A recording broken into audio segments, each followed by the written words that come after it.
Welcome to our channel GIS Simplified by Education. Today we will talk about what is GIS and basic components of it. Let us start understanding the terminologies. Here G stands for geography.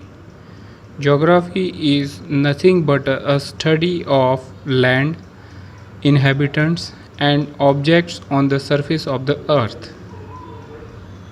I stands for information.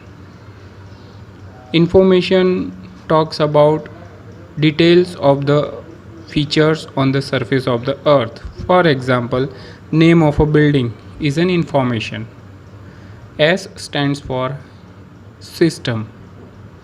System is technology and methods that are used to capture objects on the earth's surface and combine it with the information. GIS is an acronym for Geographical Information System. Academically, it is a computerized mechanism to capture, store, display, query and analyze geographic data. There are two data types involved in GIS system: spatial data and a non-spatial data. Let us understand spatial data in more detail. Location or extent of geographic features are stored as a spatial data. For example, location of Taj Mahal or a road network from Ahmedabad to Delhi or administrative boundary of any state. In non-spatial data, information is stored mostly in a tabular format. It is also called an attribute data. For example, year of construction of Taj Mahal, length of the road or a population of a state. Spatial data can further be divided into three different type of objects. It can be point, line or a polygon. These are the three components of a spatial data. Let us understand point.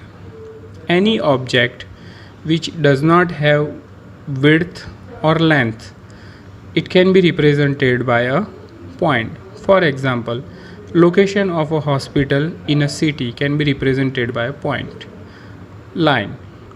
Any object which is having sufficient length but no width is stored as a line. For example, a state highway running across the cities. An object which is large enough and covering an enclosed boundary is stored as a polygon. For example, a state boundary in a map. Non-spatial data is also called attribute information. It is mostly stored in a tabular format in the database. There are various data types that are supported. For example, name of the building is stored as a text, height of the building will be stored as a numeric, and then construction date will be stored in date. Boolean is also one type of data type. The basic building block of a GIS system is layer. Layer is nothing but logical grouping of similar objects. So GIS system allow us to capture each feature that is available on the earth into separate layers. For example, customers can be combined into separate layers. Same way, buildings, streets and land use can be captured into separate layers. Ultimately, GIS system will allow us to display all these layers on top of each other, and then we will be able to rebuild the ground reality in digital platform. Let us talk about components of GIS. Basically, there are 5 components of GIS. First component is a hardware, that is the server and computers that we use for running the GIS application. Second component is nothing but the software. A software with best suitable functionalities is always required to meet the end user requirement. Third component is the most important component, that is data. GIS is like any other system, garbage in garbage out kind of a system, so quality of data is very important. Next component is the people who use the GIS system, who manage the data, who update the data. So people plays a very critical role in keeping the data up to date. Last component is nothing but the procedure.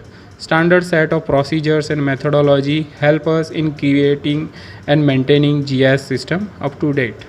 So we will keep it up to this point. Thank you for watching the channel.